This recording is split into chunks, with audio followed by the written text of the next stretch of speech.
All right, you're listening to the Maker's Quest podcast. I'm Brian Bynum. And I am Greg Porter. And tonight or today or whatever time of day you're listening to this podcast, we're going to be talking a little bit about our secret design inspiration, where we find that here online and maybe even some of it offline. But for the most part, I think we're going to keep it online. And Brian, we'll start with you. When you're looking for creative ideas or creative inspiration, where's one of those places that you turn? Well, I think before I tell you what that Oh, place is, I want to provide a little bit of a context because yeah. as I was kind of making my list of things where I find most of my inspiration from, I realized that most of those aren't woodworking channels, which might surprise people that I don't watch any woodworking content hardly at all, unless something just they did a really good job on their clickbait title, and I can't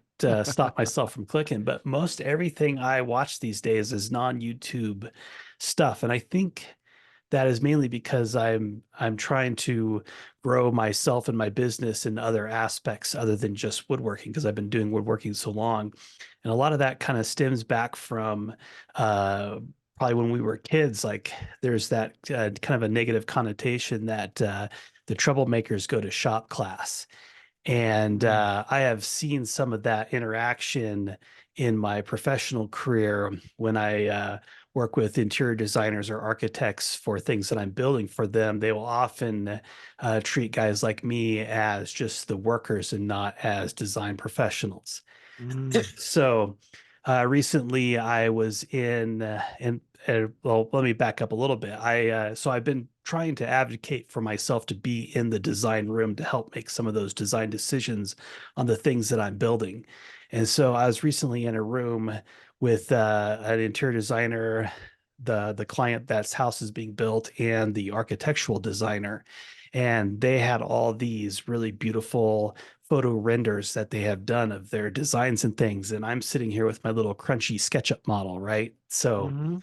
I decided like I need to step up my game and learn photo rendering and really learn Photoshop and all these other things. So my first secret YouTube channel that I watch is called Lighting Mentor by Jeremy.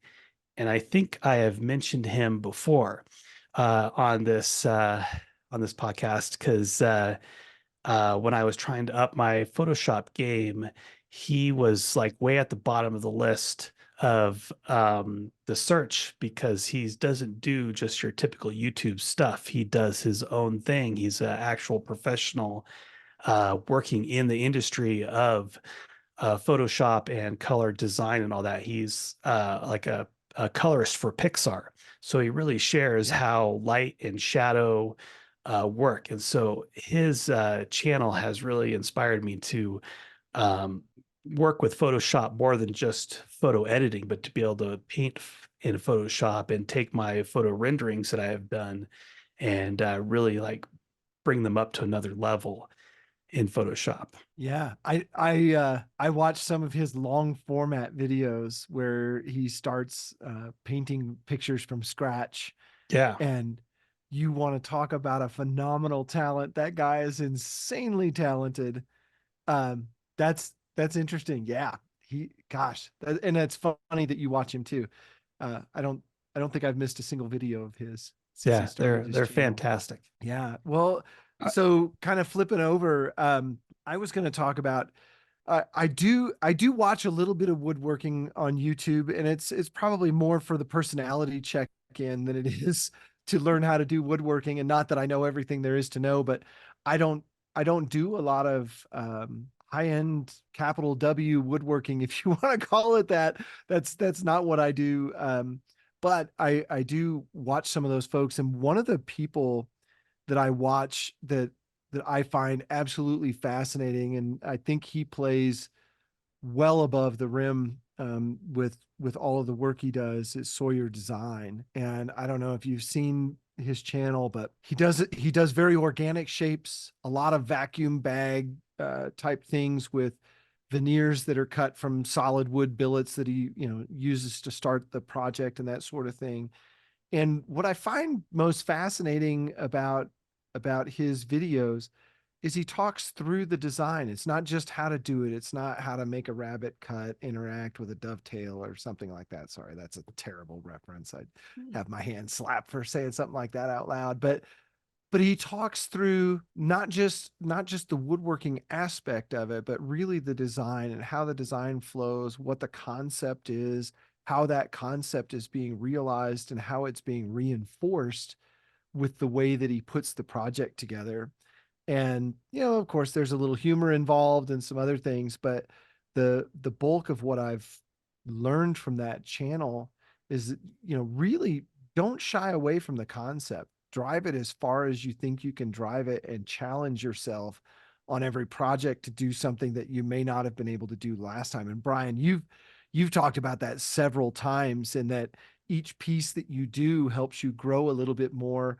And the dovetails that you do, I'm using dovetails, but the joinery that you do 5 years from now is built on the joinery that you're doing today, but you may not be at the level to do what you can do 5 years in the future. And anyway, I find that aspect of that YouTube channel just fascinating, how he challenges himself, and a lot of stuff goes in the bin. It doesn't ever see the light of day, but the stuff that does see the light of day is just phenomenal. Yeah, I think to piggyback off your design comment, that of building on past designs, is a lot of designers design within their skill set. So if you stop growing your skill set, your designs start to kind of stagnate. But if you keep growing your skill set, then it sparks new ideas in your brain. It's like, oh, I could use that skill to design or build this other thing, and then just everything just keeps moving up. Yeah, for certain. It's the old adage of, when you're a hammer, everything looks like a nail. Hmm. Yeah, exactly. You've got to not just be a hammer, you've got to be a hammer and a saw and a chisel and a plane and a, fill in the Hmm. blank. Yeah. What else do you have for us, Brian? So the next one is called the Future Academy, and there's two of these channels. One is called Just the Future, and it's primarily like a business oriented channel of how to run a business. And I don't really get into that too much, but then he has a second channel that's not as popular as his business channel, called the Future Academy, and it's run by a guy named Chris Doe. He is a graphic designer, or was a graphic designer. And when he first started his channels, he really talked about the art of graphic design. And so if you were designing a poster for your art portfolio or whatever, if you're like going to school as a graphic designer, you could send your poster in to be critiqued by him. And so he'd do all these critiques of how to properly design a poster, how to figure out the fonts, how to figure out spacing and layout grids and all of that stuff. And so I've kind of lost track a little bit of his channel because he's went from running a professional graphic design studio to running a professional YouTube studio. And so the Ah, the the the quality kind of goes down because YouTube promotes the simple thoughts, not the deep thoughts, because everybody gets the simple thoughts and click on them. That's yeah. kind of a rude thing to say, but I believe that's true. Like, if you want to get a large audience, you got to appeal to a broad audience. Yeah. But so if you look at my YouTube channel, there is a table that I built that has this metal disc that I suspended in a segmented ring. And then off to the side of that, it has this geometric pattern. And that geometric pattern, based off the Fibonacci sequence, but it's not exactly, it was modified to fit the space. But he was really the one that really kind of showed how he lays out a poster using that sequence. And I Oh was yeah. watching that and I thought, well, I could apply that to woodworking, like this whole laying out a grid thing. And that got me into all kinds of other grids. And then I ended up buying a book of grids, of how to lay things out from grids. And so I went down this huge rabbit hole. And yeah, so this adjacent thing really inspired my woodworking designs. I, yeah, I find it fascinating when you can get completely off trail, what you'll find. And I think the general comment that I have is, the further away you can get from what you're doing, sometimes the better the inspiration. And it's this counterintuitive thing. If I'm doing a woodworking project, I need to study woodworkers, and sometimes that couldn't be further from the truth.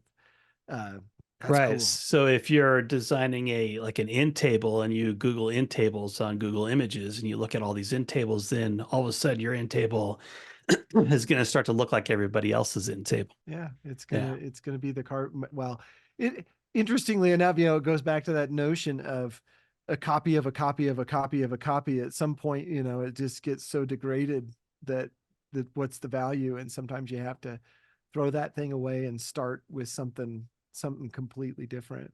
Uh, Yeah, that reminds me of a conversation we had offline about what really is mid-century modern, right? Like, oh, here it comes, yeah, Brian. I You know. just stirred that snake pit. Yeah, that's like a whole thing. Like so much of what the YouTubers put out today, they use that buzzword mid-century modern, and Yeah. everything is like at a little angle, and they call it mid-century modern. But when you really dive into what really was going on, that it was there's so much more in sculptural works.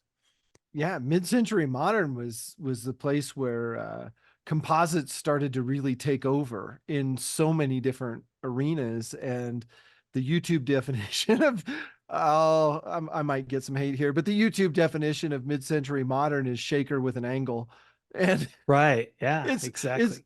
yeah, it's very anyway. Yeah, Uh so if that upsets you, send your angry emails to Greg at thetruthhurts.com, um, yeah. or Brian at thetruthhurts.com. But yeah, Well, I think the fun thing is, and for the listeners out there who've been boondoggled by the YouTube definition of mid-century modern, just do yourself a favor and really look into mid-century modern furniture. And a lot of it was fiberglass and plastic based, metal based, and obviously there are some things that sort of nod back to that next evolution of mission style is kind of what I would classify it as, but um there's definitely some roots there and some other things. Like it's not just completely pulled out of thin air, but that movement was about, new materials and new things that came about in, call it the 50s and the 60s, that were all the rage, and a lot of bright colors and things of that nature too. hmm Were part of that. But let's get back on topic so that we don't just blow up the comments with things about mid-century modern and how stupid we are about our furniture knowledge. But one of the other again, woodworking adjacent YouTube channels that I watch is Ingles Coach Shop. And so the gentleman on there rebuilds old wagon wheels and old Conestoga wagon type vehicles. I don't know. Do you call them vehicles at that point if they're not self-propelled? But just means of transportation. And the type of woodworking and coopery that he's involved in is fascinating to me. Not everything that he does, but a lot of the repairs he does are hub and spoke type repairs on, ancient pieces of, not ancient, but very old, vintage pieces of wagons and things of that nature. And the way that they did things with very few tools and very low tolerance, but able to create something that's round and rolls without, jostling it. That channel has fascinated me. And it where I take the inspiration from is old world techniques to do things that are somehow very precise. And, there's no CNC machine, there's no milling machine, there's no bearings that you can call up on the internet and order from McMaster Carr. It's all, starts with steel strap and things that you can just get ubiquitously 120 years ago from the general store. And how that practice with that practice, you're able to do so many cool things that way. So yeah, that's a cool one. Hit us with your yeah. next one, Brian, Well, or your thoughts there. but yeah, before I hit you with my next one, I'll tell you my one thought. Like when I was a kid, right, where I've talked about the Woodwright Shop with Roy Underhill on PBS, right? And Yep. I was really, really into woodworking at the time. But he would also go to like a blacksmith shop, and they would put a metal wheel on a spoke or something like that, something like what you're saying. And I remember as a kid, I was like, oh, I really was hoping he'd do a woodworking episode now. And then that was just my young mind being closed. And now when I watch things, I want to watch it all, not just the woodworking stuff, because I've realized that all this other stuff that plays in, or all this other things of how to do things, can transfer into woodworking. Yeah. So my next one is Dammy Lee Architecture, Ooh. and she's not uh, an architecture education channel, or a Mm. channel that talks about architecture in the traditional sense, where you think, oh, it's an architecture, so they're going to talk about Frank Lloyd Wright or that kind of stuff. No, this is way out there stuff. A lot of her videos are thought experiments.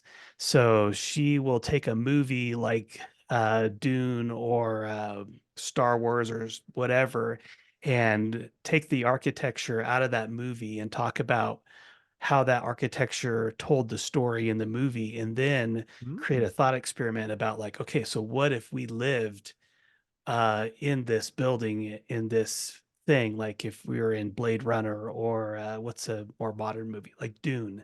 I don't know if you've seen Dune, but what would it be like to live in these places, living in those type of cities, and what that would do to us mentally, physically. It's just a really great channel to get you thinking outside of, like, everybody talks about thinking outside the box, right? But like this is really outside of the box thinking, right? Like if you're on Mars, how are you going to live in that city? What's your day-to-day life going to be? Yeah, outside the atmosphere. Oh my. Yeah. Yeah, that's that's about as far outside as you can get. Yeah. Wow. I haven't heard of that channel. I'm gonna have to check that one out for Yeah, sure. oh, it's fan, especially you as an architect. I think you would Oh yeah. find it fascinating, because it's not, she's not like, oh, here's how to do architecture. It's like here's this building that I found fascinating in this movie, and she really goes into this crazy, thought-provoking things.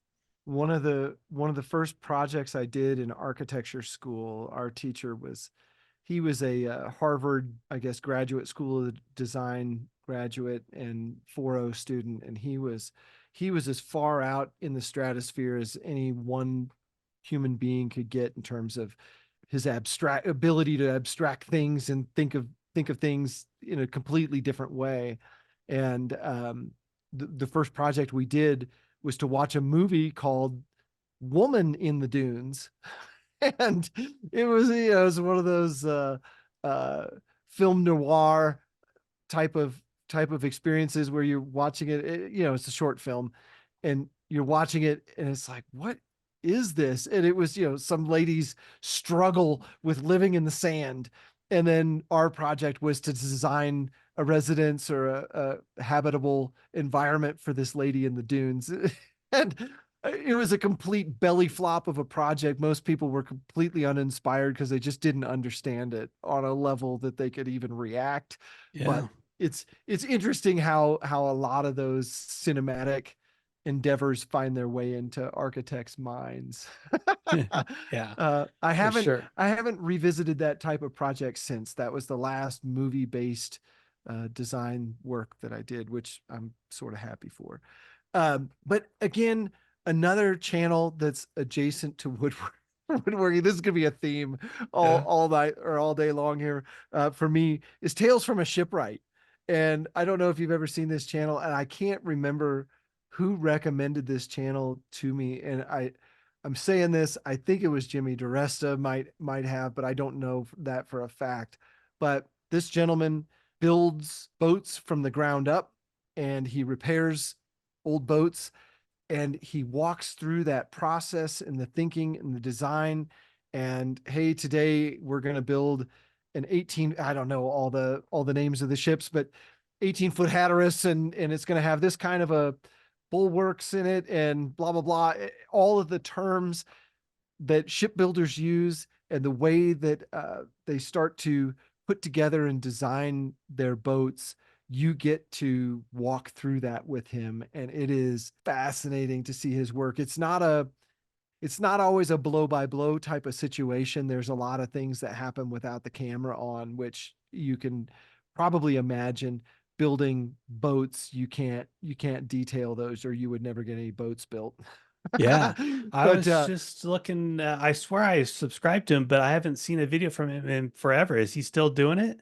I, I haven't, gosh, he's I not on want to my, I want to say that I saw something from him maybe a week or 2 weeks ago. It I'm gonna hasn't have to been.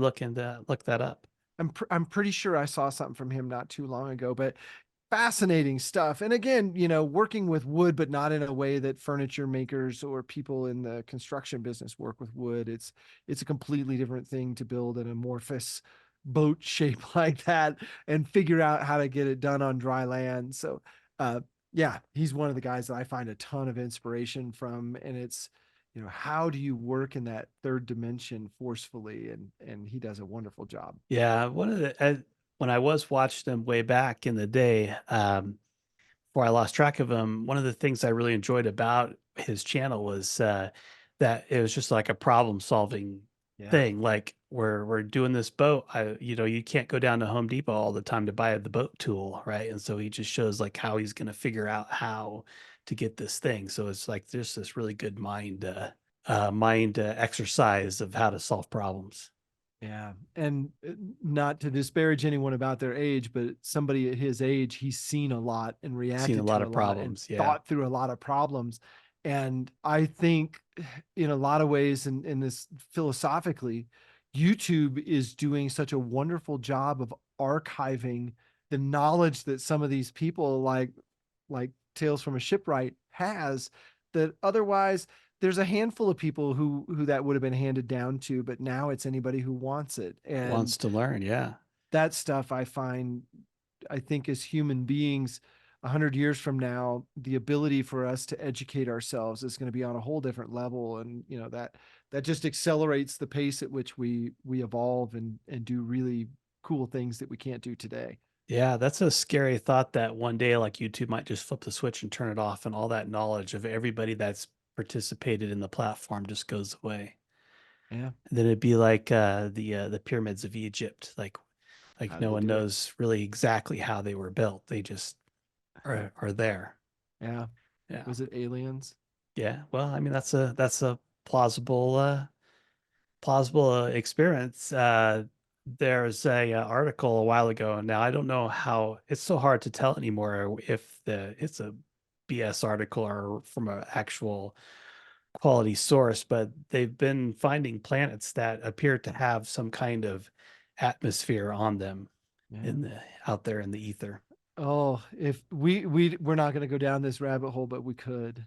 It'd be so much fun. But Oh, about the alien thing. Wait, dude, my favorite 100% all-time favorite show, X-Files. yeah, Yeah.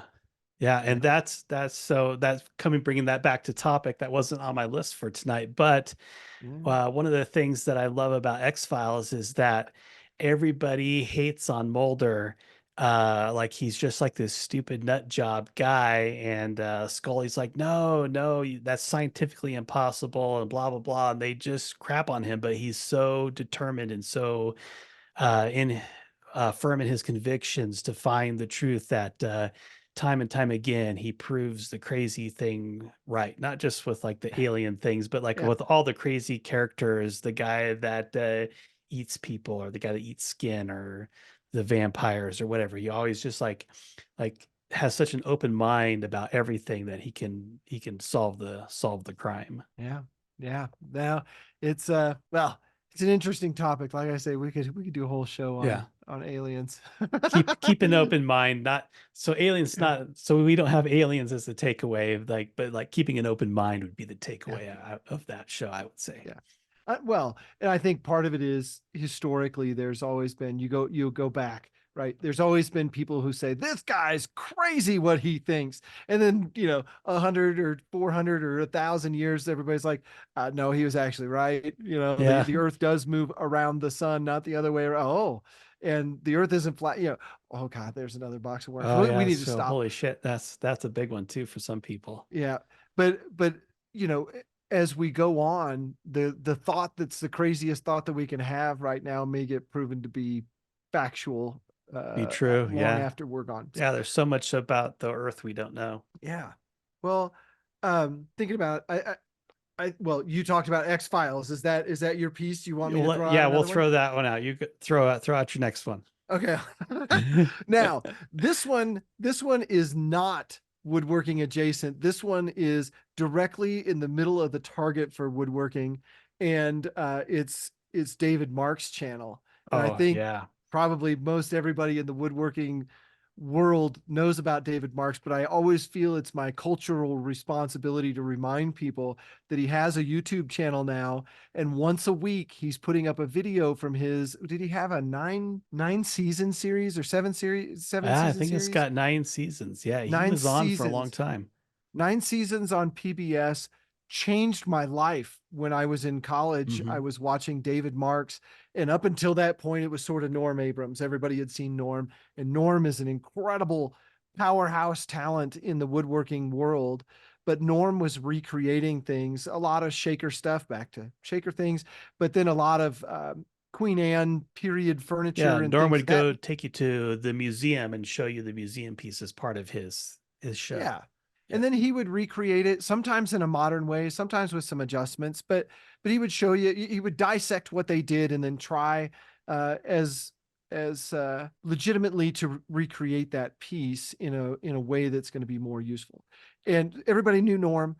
David Marks came around, and he was the first person that I saw that had some type of a program on PBS that focused on design and doing things with that in mind, not some copied plan, but something that took inspiration, pushed it down the road quite a ways, and then turned that into a piece of art. And he talked through the entire process of what he was thinking, how he was matching woods. Was he book matching things? Was he cutting veneers? Was he making patterns and carving? How was he getting to this point? And that, to me, I was watching it while I was in design school, and it was such a huge piece of my development as a designer to understand that you could think beyond just, I'm going to make something out of a generic board. I want to look for a specific board with a specific type of pattern that speaks to me, and then I'm going to design around that piece of wood to make this thing into something that nobody's ever seen before.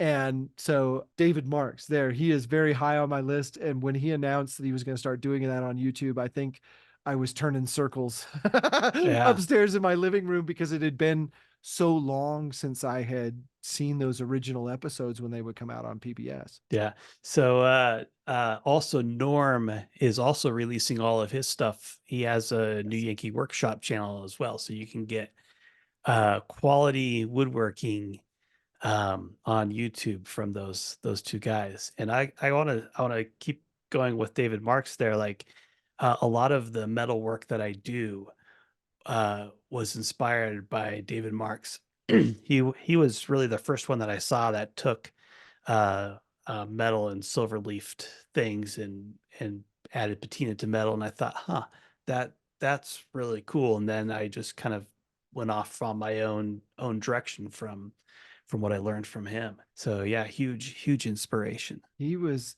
maybe the first person that I saw that, from a sculptor's perspective, would show how you could make a repeatable sculptable piece by using templates, and that whole mindset of, I'm going to create a process that's repeatable for a piece of art.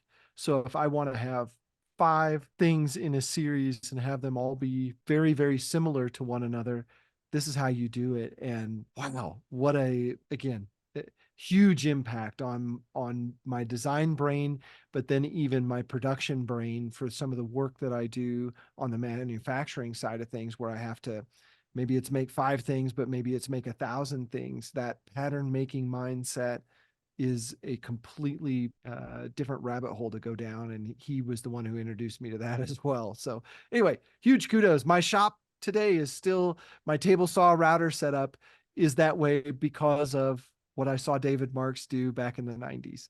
Yeah, so to also keep going, Sure. sculptural works. Um, Up until that point, when I see a woodworking sculpture, I always thought, okay, so they took a big tree trunk and they carved it.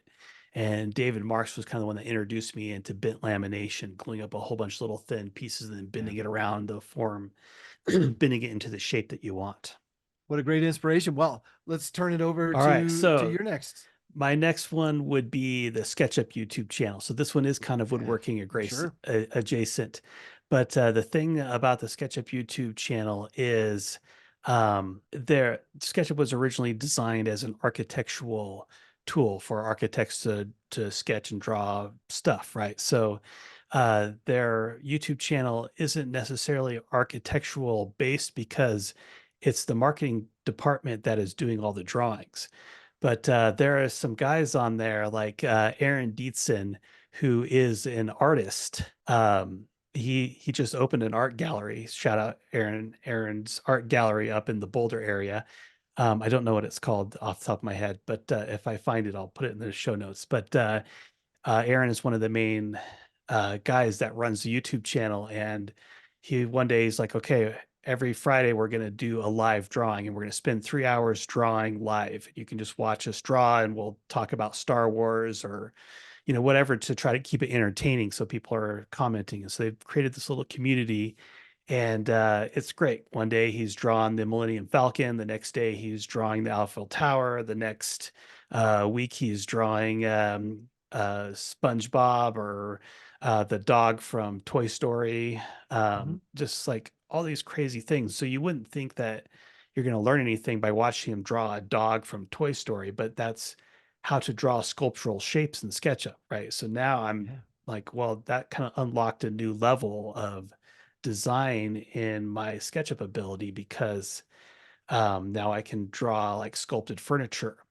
in SketchUp before, which is really difficult to do because SketchUp is a mesh modeler, not necessarily a solid modeler. But yeah, so it's this really great community. They have a really great forum that you if you need help with, and then since these guys are all publicly facing, if you have a question, so back to my first one where I was Mhm. trying to learn how to do photo rendering, there's a guy that does all the educational photo rendering on YouTube, and I was really struggling with a certain aspect, and I just DM'd him, and the next day he DM'd me back with an answer on how to do the thing.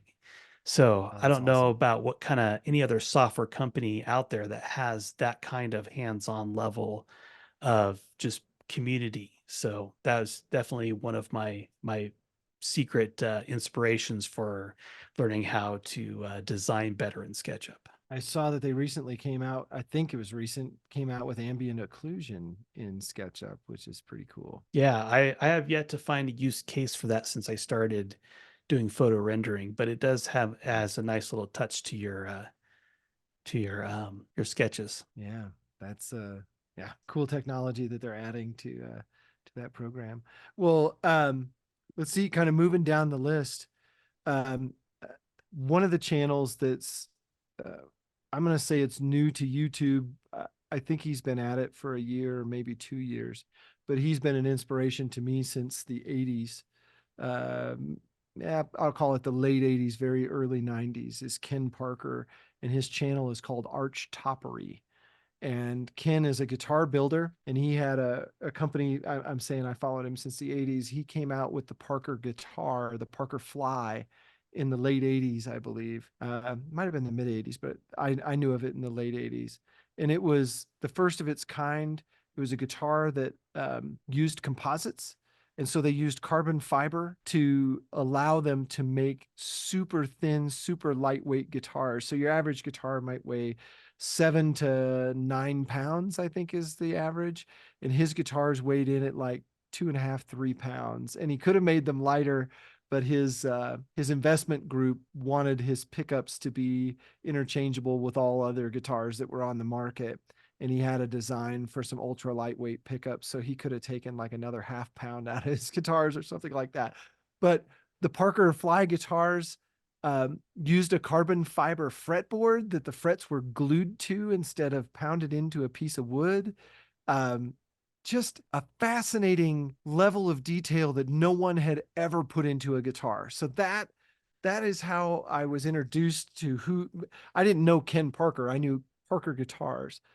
Fast forward to maybe a year and a half ago, I stumble upon his channel Arch Toppery, and I start putting the pieces together that this is Ken Parker from Parker Guitars, because the headstock on his Arch Top guitars were the same as the Parker Fly. And I'm like, no way is this guy making archtop guitars and putting that crazy headstock on them. And I tune in, and sure enough, it's Ken Parker, and he's doing composite archtop jazz style guitars with these necks that are like a heat molded carbon fiber process. Like, it's insane amount of what I would call mixed media design for guitar building, and from bending veneers to machining parts for guitars. It's so far out of the realm of what normal guitar building looks like, because it involves machining, it involves composites, it involves woodworking, it involves engineering and math and all of these other talents that you develop over an entire lifespan. And that's where Ken is. He learned to build archtop guitars back in the 70s, I believe, but he was building them in a very traditional style with dovetail neck joints and all the timbers that we know and love, rosewood and ebony and those sort of things. And he's kind of turned that entire archtop building community on its head by implementing all of the things he learned at Parker Guitars in the 80s and 90s about composites and things of those natures. But his series has been underwritten by a trust that invests in artists and artists sharing their stories. And so he has gotten a grant to do his work on YouTube, and he is sharing everything that he has ever learned about guitar making and in his crazy world. It is fascinating. I would tell anybody, I don't care what you're into, if you can go watch Ken's videos, there's no doubt in my mind you will be inspired to take a completely different route the next time you're looking at something. Yeah, that goes back to what we were saying about continually building on what you've learned and just keep expanding and trying to push that envelope. Yeah. Yeah. Well, you're up, Brian. All right. So, practical engineering. Have you heard of Uh, that guy? I have. Grady? Yeah. Yeah. He's great. Like, I don't know. I have a lot to say about his channel other than just like the importance of learning how just the world around us works, right? Just understanding the world we live in, can go a huge step forward. Yeah. Well, the thing is, right? We're surrounded by engineering every day. And a lot of us don't realize it, how much engineering goes into certain things. And the thing I would tell you is almost anybody can hack together something that will work. What engineers do is they refine that thing into the minimum pieces and parts, and make things very efficient. We've been building houses out of wood studs for how many hundreds of years now. Anyone can do it, but what an engineer can do is they can step in and say, you can make this more efficient by removing this, making these things thinner, and get this performance out of this thing. And I think when we look at the world around us through the lens of engineering and understand that the reason we can make skyscrapers, and the weight of a skyscraper, the weight of the frame of a skyscraper is almost nothing compared to the weight that it can carry, and the force that it can withstand, because of our engineers and the numbers they crunch and the way they take a piece of steel and understand what is the bare minimum that I need for this building to stand. I'll add a little bit to that, and then let's go. Yeah. So having somebody look at look at our world through that lens and explain it in a fashion that is more digestible maybe than most engineers can put it, I think is incredibly useful. Yeah. So, people talk about we need to bring shop class back, but I Yeah. think we need to bring like not shop class back, but bring like a maker class to learn how to make things to facilitate the future engineers. My oldest daughter, is currently working on her master's degree. She just got her bachelor's, or she will at the end of this term have her bachelor's degree. But she's working on her master's degree in chemical engineering. And one of the projects she worked on was she had to build a thing to compress some polymers, Mhm. and like her and her team, incredibly smart kids. They are doing math that we wasn't even around when we were kids. Like, I don't Yeah. even know the math, so they had all the math figured out, all the stuff figured out, but where they were struggling is building the rig to compress the thing. And so of course I build things, so my daughter calls me and says, how would you build this thing? And so I helped her build this thing. And the thing that I discovered that working with these kids to build their rig is that there is a big gap in the physical, practical knowledge of how to build things versus the math, Yeah. because they grew up in a time when there was no shop class or anything like that. There was no hands-on in the schools to understand what the material was. That if you put a steel bolt into a aluminum fixture, that even though you threaded it nice with nice tolerances, and you start to crank that down, that you're going to rip those threads out of that aluminum because it's so much softer than the steel. Like that mindset wasn't there. Yeah. That's that's something I see. And for those who don't know, I'm a practicing architect during the day, is how I always say it. And then I do all my fun stuff at night, that you see on YouTube and social media and things like that. But one thing we're seeing in schools is a resurgence of what they're calling the CTE type education, so career and technical education. And we're seeing a combination, which what used to be wood shop is now becoming engineering, and they're overlaying what they learn kind of on the math and design side with the practical side of how do you actually do this thing. And I had the pleasure of interviewing some people from a company that actually, before we hopped on tonight, we talked a little bit about, which is Scaled Composites. And they're an aerospace design company, and they do test flights and design for some of the biggest companies out there, because they can do them at about a quarter of the cost of what it takes a Boeing or an Airbus to do a design and test flight of a commercial plane. And they can do that because they make their own airplanes, and they do so by using machining techniques, very large scale machining techniques, and practical forms that scaled composites you can imagine, right? They do composite type things, so layups of carbon fiber, fiberglass, and other mixed media is what I would say. Some of it is sandwiches that have resin involved with metals involved with honeycombs or other things. So um, but one of the things I was able to learn from interviewing one of the big wigs really at Scaled Composites was their engineers are forced to understand what their machinists do. It's they don't keep them separate. They want to make sure that if you're telling somebody to turn a piece on a lathe, that you understand what it takes to turn that piece on a lathe.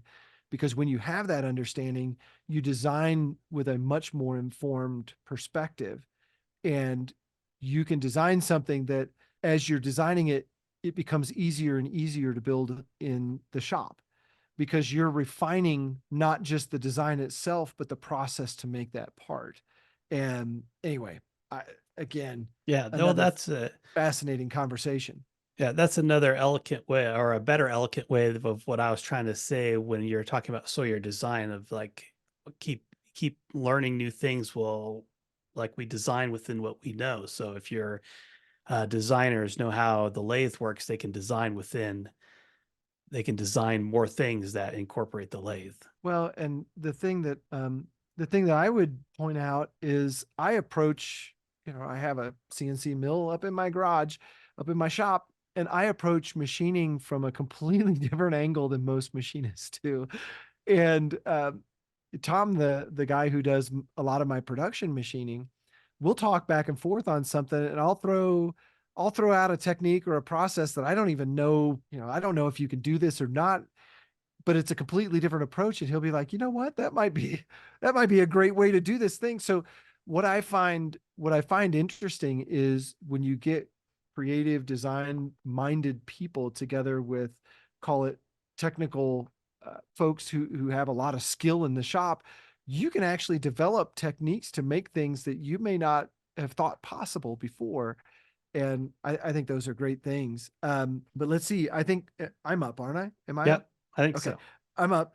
The next one I have on my list, and this one's really a fun one. Again, more long format type videos, but I get tons of inspiration from them. Is Envision Prototypes, and the gentleman who runs that channel builds cars, and he'll franken car things together. So he'll take the back half of one car and the other half of another car and put them together because they have certain components that he wants, but then he'll strip all the panels off of it and make completely new panels that do something that's a car design that nobody's ever seen. And so he is a car designer and a car builder. So he has a little bit of that Chip Foose in him, that he knows how to use an English wheel and planishing hammers and all the pull max tools that it takes to build a car body.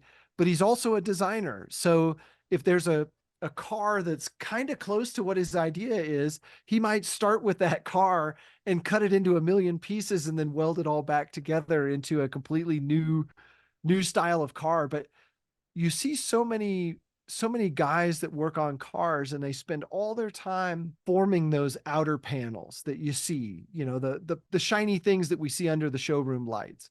And the guy who runs Envision Prototype spends a lot of time showing, how do you make the door sills, and how do you make the A pillar? How do you tie the dash in with the firewall? All those hidden details that you have to have right, or the car doesn't work. If I have a seat and it's a true bucket style seat and I want it to interact in this way with the console, how do I fabricate that? How do I make that? And his content is very long, and I would tell you that each video might have a nugget or two, but it's one of those things that I put on Sunday morning and I just let it rip. And as I'm eating my breakfast or whatever I'm doing, I'll watch him build cars for an hour, and you walk away going, wow. Not always does he make it look easy. It looks like it's hard work, but he allows you inside his head, and you understand when you leave exactly what it takes to do that process. Yeah. So yeah, I don't have a rebuttal for that, or a That's thought off, okay. because I do enjoy those channels that go really super in depth, but there's not very many of them left. Yeah. There's no money to be made on YouTube if you're a long format channel Right. showing total nerds how to do what you're doing. Yeah. But Yeah. but there is an audience for it, and they will find you. That is a fact. Yeah. Was that your last one? I think I have one more Okay. after that, but Okay, cool. So uh I have a group of ones that I want to talk about, and then I have one more, and I'm been waiting to see if this last one was the same as one of yours, but you haven't said it yet. But I know you watch this channel, but I'll save that for a little bit later. But um, the three that I want to call out all as a group, and the reason why I want to call it all as a group is because they've stopped producing content. But when they mm, were producing content, it was some of the best content that I really enjoyed, and that is Jaka Whatever, Cactus Workshop, and Works by Solo, which we had Works by Solo as a guest yeah. a while ago. And the reason why I say those guys is because this was back, they were really popular back when YouTube was just first getting started in the maker community, when everybody was like jumping on YouTube. And they would just be like, bam, I'm gonna just make this random thing. And it was just like a whole bunch of stream of creativity. They weren't trying to sell you the sponsorship. They weren't trying to tell you, here's my 10 tips to get YouTube clicks. They were like, I have an idea, I'm going to execute this idea, and it was really that was back when YouTube was awesome. I I would piggyback on that. The first one that you mentioned, I think, was Shaka. Is that what I heard? Jocko, whatever. Oh, Jocko. Jocko. Oh, Yeah, sorry, I pronounced his name wrong. that's okay. I heard it wrong. Agreed. Giaco, phenomenal talent in terms of design and execution, manufacturing. He's still doing things. His Placed Atoms company is out Hmm. there. He's probably more on Instagram than he is on YouTube, but I think we lost a hell of a creator. And he's not totally gone. Every once in a while he'll pop up, but Pop up, yeah. it used to be a fairly regular posting, and just loved his content. And somewhere in my stash, I've got a picture where he and I actually shook hands and met in real life. That was kind of Yeah, fun. cool. But then Bernie, his sprocket Hmm. uh, fidget tool, is always sitting right here by my desk. I, we had him as a guest, and it's hard to say when you have somebody as a guest, but I look up to Bernie, and I think he's maybe one of the best designers that's ever uh, graced the data column in YouTube. His For sure. his innate ability to design beautiful things is almost unparalleled. I don't know that I've tuned into anyone else with that level of talent, and just a fascinating guy. I would love to have him back on and talk to Bernie again. But at some point, I'll meet Bernie in real life. I know we'll run into each other. It just we haven't had the opportunity yet. But and then Cactus Workshop, fantastic. Was he a Spanish speaking channel? Am I thinking right? Most of his videos have no dialogue. He's just Yeah, really beautiful cinematography, just zoomed in. So I don't know. I don't even know his real name.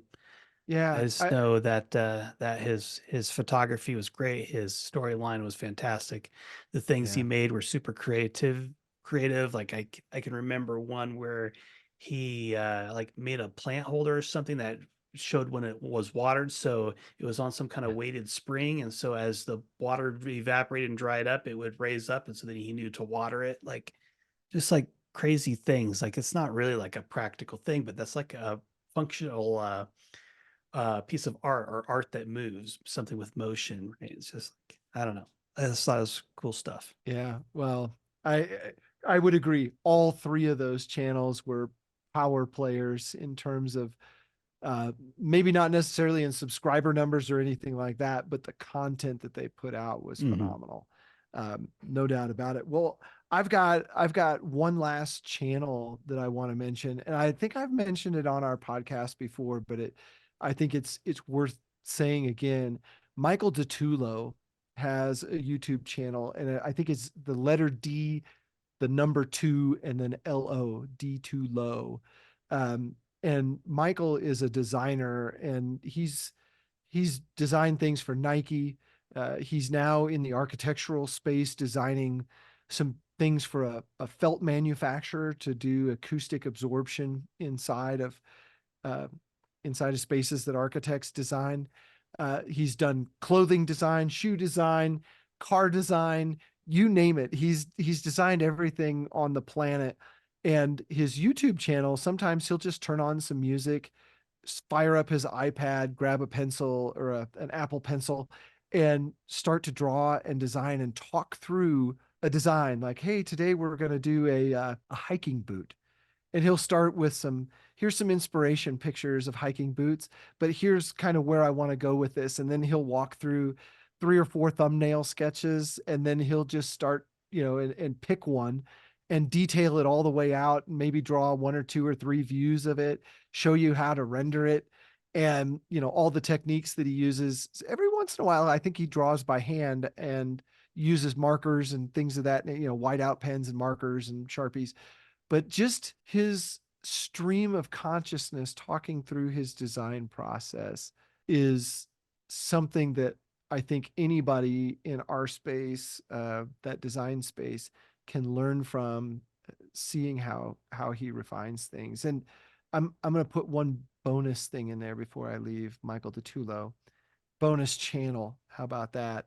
Is Ray Shalene is a metal worker who does he does cars, and he talks through making panels for cars, but he's an incredible designer and has an incredible design mind talking through form development. And if anybody's working in true three dimensions, you need to tune into Ray and watch Ray. Ray Mm. is spelled Wray. Ray Shalene. I think he calls it metal shaping is the name of his channel, maybe something like that. Ray Shalene's Pro Metal Shaper, something. Anyway, sorry, got off on a tangent there, Oh, but that's Michael right. DeTulo, check out his YouTube channel for sure. So on this guy wasn't on my list, but I occasionally watch his channel. Ron Covell. Have you Oh ever yeah. seen that guy? Him Yeah. So him and Ray are right up there. They're at the top of their game. Ray much more on the design side, Ron Covell much more on the technical execution mhm. side is how I would put it. Yeah. Yeah, I Or started Ron, I'm watching sorry. Ron because I wanted to learn some more metal shaping stuff for some other future projects that I have in my brain that I have not found the funding or time to execute yet. Oh, So my last, oh, go ahead. Oh, I was gonna say, I'll put one plug in for Ray, what he's doing right now. They designed a car, another version of an Alfa Romeo with AI, and he is building the physical manifestation of that AI development. Fascinating. That's where he's at Wow, right now in his YouTube channel. interesting. Oh, okay. Sorry for the Okay, interruption. no, that's all right. So my last one, and I'm surprised you did not have this on your list, and you're probably going to be like, oh, duh, I should have had that on my list. Um, is Van Neistat for Oh yeah. storytelling. Yeah. Yeah. Yeah, Van Neistat, his storytelling is fantastic. It reminds me of how a lot of TV was done when I was a kid. Like, yeah, I can't summons an example, but just how he films things and the aesthetic he had. He worked with Tom Sachs. He apprenticed with Tom Sachs, I would say, and so his aesthetic has a lot of Tom Sachs's stuff in it, and Tom Sax's aesthetic is very much from that 70s, 80s way of life from when we grew up.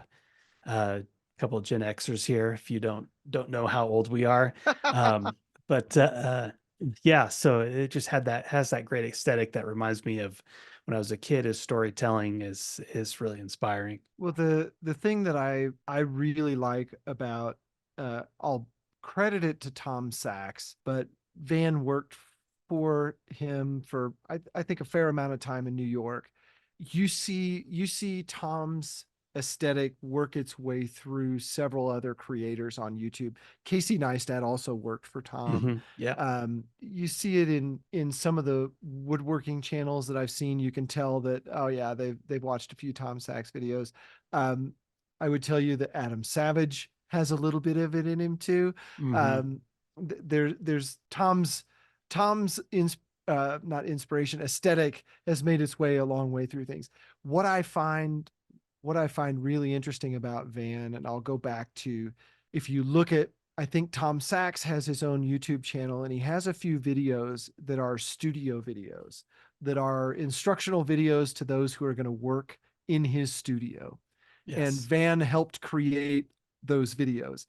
I don't know who to attribute the credit for how those videos went together. I feel like it's more Van than it is Tom, but there are two videos that I always recommend people watch from that series. That Van did the cinematography. I think he also did the voiceover work for them, and all of that. 10 Bullets. If you've seen that one, you'll never Hmm. forget it. I Yep. think it is a I don't know, it is a must see. Then his other is, I can't remember the title of it, but it's like Ode to Plywood or something along those lines. Hmm. And it's his video about using plywood, how to use it, how to correctly paint it, all the things that go with plywood, the different types. And as a maker, it is again a must see, because it gives you a different perspective of plywood and a different appreciation for plywood. But yes, Van Neistat, phenomenal talent, and I watch his videos the second they come out. Uh, I like his theory on cars and motorcycles Hmm. and building things. He's got such a great way of telling stories. Yeah. Yeah, so I think it might be worth saying like 10 bullets is like should be like um, required watching for shop classes.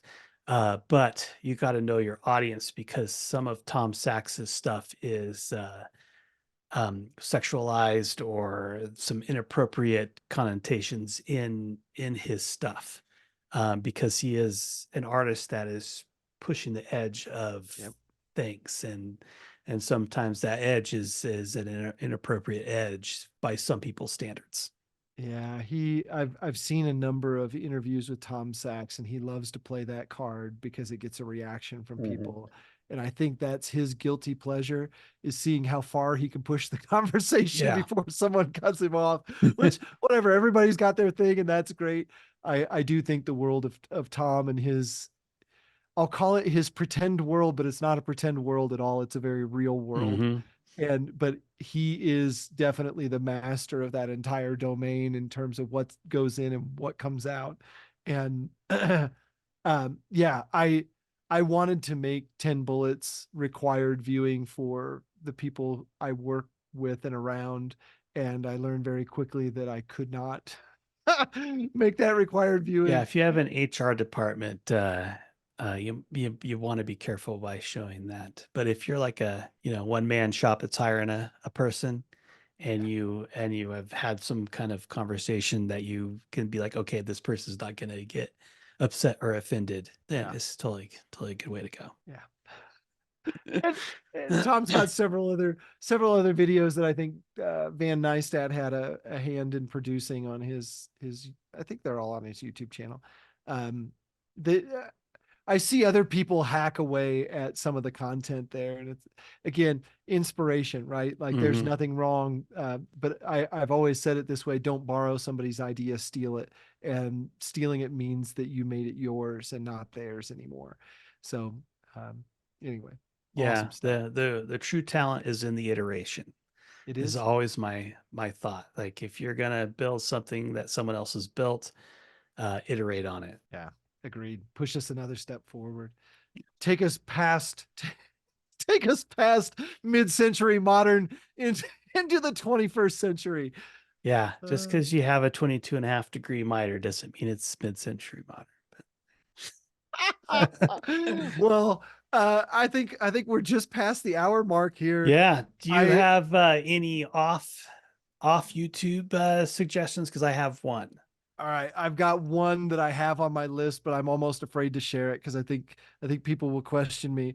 One of my absolute guilty pleasures, I don't watch it anymore because the cast changed and whatever else, was Project Runway. And I'm not into fashion or anything like that. I mean, look at the way I dress. I'm absolutely not into fashion. But Tim Gunn, who was the critic or one of the critics, he was the critic that would he was like Yoda to all the people that were participating in this reality TV show for fashion designers.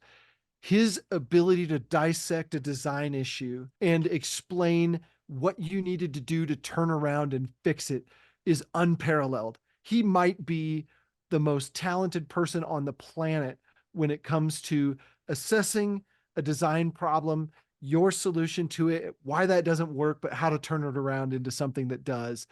I gleaned so much from him in terms of how to dissect a design into its component parts and build it back up into something better. Okay, so this doesn't have anything to do with my list, but you reminded me of it with the Project Runway, and one of the movies that I enjoyed that my wife picked because she picks a lot of chick flicks, and I'm like, okay, we'll sit and watch it. But one that I really enjoyed along the same lines or similar lines of Project Runway was a movie called Devil Wears Prada, Oh yeah. and it was kind of a look into how the fashion industry works or how ruthless and cutthroat it is can be. But Yeah. yeah, so my offline thing would be a podcast, and also it's a book, 99% Invisible.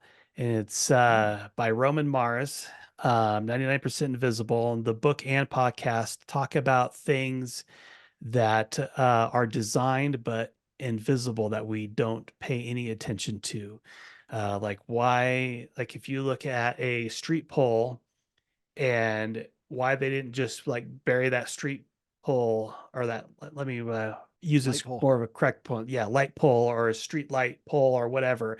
Why they didn't bury that into just concrete? Why did they put a pad on there and then there's a big space with bolts on there, right? Like, why is that? So he goes into all kinds of things of like, why is it designed like that with that big space and it's just bolted together like that?